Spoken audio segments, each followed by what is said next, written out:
de Alabama y está aquí visitando a su mamá, pues nos da gusto también, y nuestros visitantes, pues a todos ellos. Pues bien, hermanos, estamos estudiando acerca de la iglesia y vamos a ver acerca de la adoración, es en lo que estamos. Y bueno, yo sé que lo que voy a decir, muchos de ustedes ya aquí lo saben muy bien, pero siempre es conveniente que lo recordemos, y también tenemos amigos que nos visitan, tenemos hermanos nuevos, pues también es conveniente que ellos lo repasen, que lo recuerden, ¿verdad? Así que el tema que vamos a ver ahora es acerca de la adoración con instrumentos musicales. ¿Qué dice la Biblia? Hermanos, pues realmente, ¿a quién le gusta la música instrumental? Levante la mano, ¿a quién le gusta la música? A todos, ¿verdad? El ser humano tiene esa cualidad de que le gusta la música, y como que Dios ha puesto en nosotros un gusto por la música, pero no nomás en nosotros.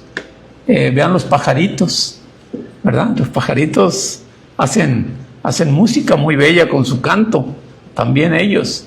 Entonces, en la naturaleza de nosotros está ese gusto por la música, ¿verdad? Instrumental. Está hablando de la música instrumental, hay ese gusto de escuchar esas notas armoniosas, ¿verdad? La música vocal también, cuando es armoniosa, toda esa música realmente nos gusta a todos. Entonces, lo que queremos ver es la adoración aquí en la iglesia. No es raro, hermanos, que hoy en día tantas denominaciones hayan optado por usar la música instrumental en sus servicios religiosos. Muchas veces cuando vienen visitantes que vienen la primera vez, les sorprende un tanto que no usamos instrumentos musicales. Y luego dicen, pues no cantan ni tan bien. Le falta mucho trabajar para en el canto, ¿verdad? Se oiría mejor con un órgano, una guitarra o algo. Y realmente sí facilita el canto, ¿verdad? Un instrumento musical sí facilita, ¿verdad? Pero lo que estamos ahí nosotros viendo es la autoridad bíblica respecto a la adoración, ¿verdad? Y es que realmente la adoración con instrumentos musicales, pues es que sí aparece en la Biblia. Ese es el punto. Sí aparece en la Biblia, solo que hay un detalle, ¿verdad? Que nada más aparece en el Antiguo Testamento. Ese es algo que Dios incluyó en la adoración que había en el Antiguo Testamento, pero recordemos que la adoración en el Antiguo Testamento era una adoración en la infancia de lo que era el pueblo de Dios, y Dios instituyó que esa adoración fuera más enfocada a los sentidos. Por ejemplo, se hacía sacrificios de animales, ¿verdad? El incienso que se usaba, el sacerdote se vestía muy ornamentado, el templo era muy magnífico, había, dice la escritura, que en las paredes inclusive imágenes de palmeras, de granadas. En los capiteles del templo había también granadas de oro. Todo eso era porque realmente, como nos dice la palabra, la antigua ley era el instructor para llevar a la nueva ley, que es en Cristo. El antiguo pacto llevaba al nuevo pacto, de tal manera que Dios incluyó la adoración con instrumentos dentro de la adoración en el antiguo pacto. Si vemos ahí en 2 de Crónicas 29-25, es el Antiguo Testamento, en el segundo libro de Crónicas, versículo 29-25. Vamos a leerlo, como nos dice ahí. Dice así, acerca de cómo Ezequías restablece el culto en el templo y pone todo lo que había ahí. Todo de acuerdo a como lo había hecho el rey Salomón. Dice el 25, puso también levitas en la casa de Jehová con címbalos, salterios y arpas, conforme al mandamiento de David, de Gad, vidente del rey. Vidente quiere decir profeta, no como los videntes que se ponen hoy en día. Y del profeta Natán, porque aquel mandamiento procedía de Jehová por medio de sus profetas. Tenemos entonces nosotros que era ordenanza en el templo, los levitas, que eran los sacerdotes, se ponen ahí, quienes habría de ser músicos, dice ahí, con címbalos. ¿Cuáles son los címbalos? Címbalos. ¿No los conoce usted los címbalos? Sí los conoce. Sí, estoy seguro que sí los conoce. El tambor, pandero, me imagino que sí. Son instrumentos sí, de percusión, los discos esos que tocan también, ¿sí? Son los címbalos, así es. Los salterios son instrumentos de cuerda, salterios. Las arpas, pues todos hoy en día conocemos las arpas, ¿sí? Entonces tenía ahí una música realmente que vemos, instrumental, y se cantaba el libro de los Salmos, es lo que se cantaba con esos instrumentos musicales, ¿sí? Y el pueblo los cantaba, y con instrumentos musicales era realmente, la adoración era, hay que decirlo, era muy majestuosa, respetuosa, honorable, no era desordenada, ¿no? Había música, sí, pero no era música, no era desordenado. Pero sí se había en el Antiguo Testamento. No es raro que cuando nosotros hablamos de que la adoración es sin instrumentos musicales, a viva voz, se hable, bueno, pero en la Biblia habla de instrumentos musicales. Pues sí, claro que sí.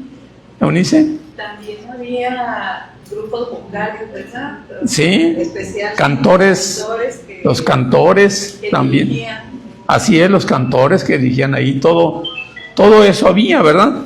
Vamos a los Salmos, que es el libro que más se usa cuando alguien quiere demostrar que en la Biblia se habla de los instrumentos musicales. Pues sí, vamos de acuerdo, y pues ahí están los Salmos. Vamos a ir al Salmo 147. Salmo 147, el 7. Miren ustedes aquí cómo está. Dice 147, 7. Cantad a Jehová con alabanza, cantad con arpa a nuestro Dios. ¿Sí? Era un canto con alabanza, alabando a Dios, un canto con arpa. Sí, indudablemente que se incluía instrumentos musicales muy, muy hermosos. Un poquito adelantito, Salmo 149, 3. Este todavía está mejor. Dice así, Salmo 149, 3. Alabe su nombre con danza, con pandero y arpa a él canten. Aquí ya no nomás dice con instrumentos musicales, sino dice con qué más. Con danza, ¿verdad? Entonces, no es extraño que ciertas denominaciones hoy en día están utilizando aparte del canto y de los instrumentos musicales, que se ponga el grupo a bailar ahí en el salón donde se reúnen, ¿sí o no? Sí, ¿verdad? Se ponen ahí a danzar y a bailar, porque pues aquí lo habla, habla que se alabe hasta con danza, ¿verdad? Como dije, es un tipo de adoración que Dios lo instituyó acorde a la infancia del pueblo de Dios. Recuerden que el pueblo judío es el pueblo de Dios en el Antiguo Testamento, y había cosas que se permitían. Por ejemplo, ustedes recordarán que inclusive se permitía el divorcio, y algunos decían que era por cualquier causa. O sea, era diferente. Se tenía, por ejemplo, la instrucción de los alimentos impuros que no debían de comer, como por ejemplo el cerdo, pero que era un símbolo de evitar lo pecaminoso. Era un tipo, se llama, de lo que aparece en el Nuevo Testamento, como evitando el pecado. Son tipos o símbolos o imágenes, pero en una forma, pues, digamos, infantil, en la infancia del pueblo de Dios, ¿sí? Entonces, dice aquí el 149, adelantito, perdón, ya lo leímos, el 150 del 1 al 6, este es el que más se cita cuando alguien quiere demostrar que la Biblia aprueba la adoración con instrumentos musicales. Dice: alabad a Dios en su santuario, alabadle la magnificencia de su firmamento, alabadle por sus proezas, alabadle conforme a la muchedumbre de sus grandezas, alabadle al son de bocina, alabadle con salterio y arpa, alabadle con pandero y danza, alabadle con cuerdas y flautas, alabadle con címbalos resonantes, alabadle con símbolos de júbilo, todo lo que respira alabe ajá, aleluya. Aparecen aquí una serie de instrumentos musicales que seguramente bien utilizado debió ser muy bello y muy armonioso. Bocina, salterio, arpa, pandero, cuerdas, flautas, címbalos, todo eso debió ser muy hermoso, porque eran profesionales del canto y eran profesionales de la música de aquel tiempo. Todo eso pues es muy cierto en la adoración que ahí aparece en el Antiguo Testamento. Sí, son los que pusimos.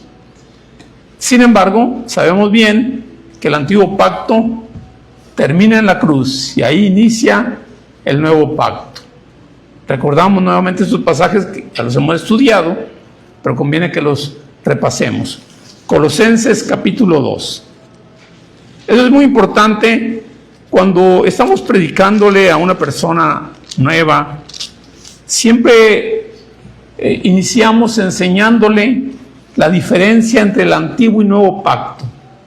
Porque si una persona entiende, comprende la diferencia entre el Antiguo y el Nuevo Pacto, entonces va a entender muchas cosas de lo que corresponde a la iglesia. Pero mientras la persona no entienda eso, va a estar revolviendo el Antiguo con el Nuevo Pacto y va a haber mucha confusión. Entonces, es muy importante que la persona, si usted tiene la oportunidad de predicarle a alguien, le sugiero que una de las cosas que primero le predique, que le enseñe, es la diferencia entre el Antiguo Pacto y el Nuevo Pacto. Que dónde termina el Antiguo Pacto, dónde inicia el Nuevo Pacto. Que estamos hablando de dos cosas diferentes. Algunos nos han dicho: entonces ustedes no creen en toda la Biblia. A mí me han dicho: entonces son ustedes los de media Biblia. ¿Sí? Los de media Biblia. No, pues serían 3/4, ¿verdad? Porque el Nuevo Testamento es como 1/4 de la Biblia. Pero es que el mismo apóstol Pablo dice que lo que se escribió antes para nuestra enseñanza, para el pueblo judío.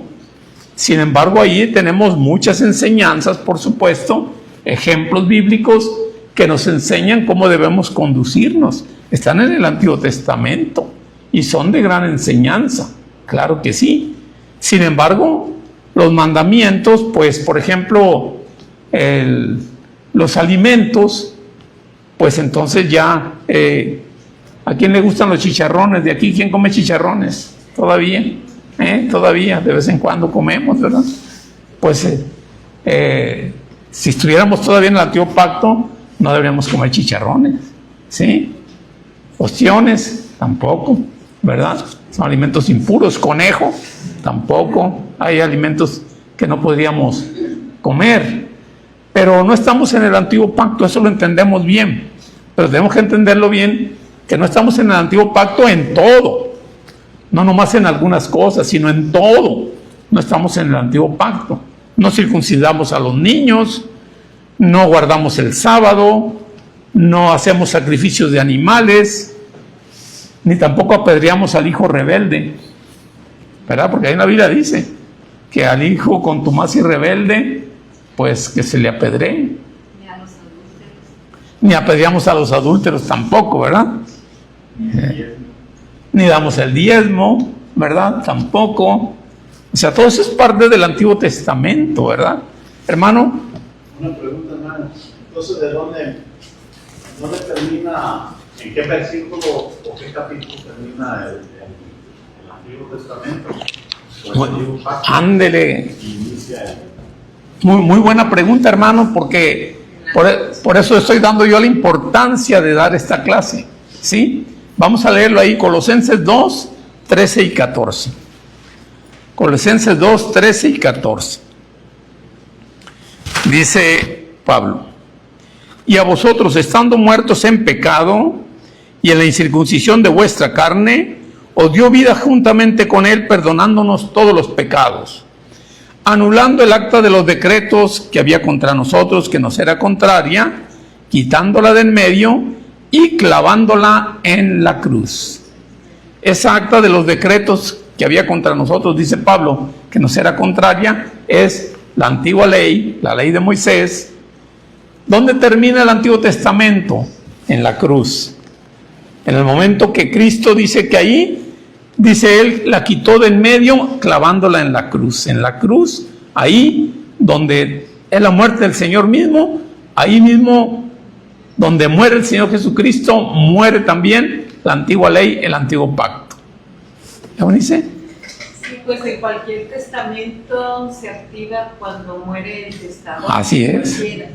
Entonces muere la persona y entonces el testamento entra en vigor y se aplica todo lo que viene. Así es. Ahí es en ese momento, hermano. Por eso el Señor Jesucristo vivió bajo el antiguo pacto, porque estaba vivo. El Señor se reunía los sábados. El Señor fue circuncidado. El Señor pagaba el diezmo. El Señor iba al templo. O sea, hacía todo lo que la ley de Moisés ordenaba. ¿Sí? Porque él vivió bajo la antigua ley. El primero Perla y luego Unice. Y siendo el único que cumplió toda la ley, ¿verdad? Y siendo el único, así nadie más pudo cumplir toda la ley. Perfecto. Por eso un sacrificio perfecto. ¿Sí? Sí, pues él dijo que a eso había venido, a cumplir la ley, ¿verdad? A cumplir la ley, exactamente. Él cumplió la ley y él es el fin de la ley. O sea, a donde conduce la ley. El Antiguo Testamento, todo va perfilado y enfocado a Cristo, que un día habría de venir, y de eso hablaron los profetas. De eso habló el profeta Isaías, Joel. Desde el Antiguo Testamento se habla de que habría de venir ese momento de la venida del Señor Jesucristo. Vamos a otro pasaje también, Hebreos 9. Fíjese bien, hermano Benito, en este pasaje. Hebreos 9, del 15 al 17. Hablando de Jesucristo. Hebreos 9, del 15 al 17. Así que por eso es mediador de un nuevo pacto, para que interviniendo muerte para la remisión de las transgresiones que había bajo el primer pacto, los llamados reciban la promesa de la herencia eterna. Porque donde hay testamento es necesario que intervenga muerte del testador, porque el testamento con la muerte se confirma, pues no es válido entre tanto que el testador vive. ¿Sí? Así es el actual testamento. ¿Alguien de aquí ya tiene su testamento hecho? Sí, algunos ya lo tenemos hecho el testamento, ¿verdad? ¿Y está en vigor ahorita? ¿A quienes dejamos nuestros bienes? No. ¿Por qué no? Porque estamos vivos, ¿verdad? ¿Y cuándo va a entrar en vigor nuestro testamento? Cuando moramos. Es lo que está argumentando Pablo, ¿verdad? El testamento, Cristo tuvo que derramar su sangre para que interviniera la remisión de nuestros pecados, aún bajo los que estaban del primer pacto, dice él. Y dice él, donde hay testamento, es necesario que intervenga muerte del testador. O sea, no puede empezar el Nuevo Testamento si el testador no ha muerto. Entonces tuvo que morir, clavar en la cruz, ser clavado en la cruz del Señor. Él muere y entonces inicia el Nuevo Testamento. Por eso Cristo y los apóstoles, antes de la muerte de Cristo, ellos vivieron bajo el Antiguo Testamento y guardaron el Antiguo Testamento. ¿Sí? Por eso a veces están muy confundidos los sabatistas cuando le empiezan a argumentar, dicen, es que el Señor guardó el sábado y Él nos dio ejemplo a seguir y nos pide que sigamos su ejemplo. Porque miren, el Señor guardó el sábado, y ahí aparece que se reunía en la sinagoga los sábados. Y Pablo se reunía en la sinagoga también, sí es cierto, todo eso. Pero el Señor Jesucristo guardaba el Antiguo Testamento porque Él estaba bajo el Antiguo Testamento, bajo la ley. ¿Me dice? Ok, muy bien. Así es. Bueno, ¿aquí vamos bien? ¿No hay duda? No hay duda. Sí, ¿A qué dice? sí, que ese punto precisamente no les cae a los que tienen otra forma de concebir la figura de Cristo. ¿Por qué tu Dios se murió? No tenía por qué haberse muerto. Pero si Él no nace y toma forma de hombre, y si Él no muere en la cruz, jamás se hubiera activado el nuevo pacto y nadie hubiera podido ser salvo. Así Ni es. los antiguos, ni nosotros. Así es. Entonces son las paradojas de Dios, ¿verdad? Él Sí, tenía que venir al nacer y luego a morir. así es. Porque el testamento ahí estaba y estaba con muchos Sí, siglos así de es. anticipación. Entre el Antiguo y el Nuevo Testamento, que aquí no hay nada. Son 400 años aquí entre Malaquías y el libro de Mateo. Pero esto es porque de cuando fueron llevados al cautiverio, ¿sí? Son esos de los últimos libros en realidad. Sí, así es. Entonces, por eso aquí aparece Malaquías 4, ustedes saben, ahí hay un diálogo con la mujer samaritana que ustedes pueden leer en el capítulo 4, y le dice el Señor Jesucristo a la pregunta de la mujer samaritana. Vemos, ella es samaritana. Los samaritanos y los judíos habían tenido ahí una enemistad. ¿Por qué?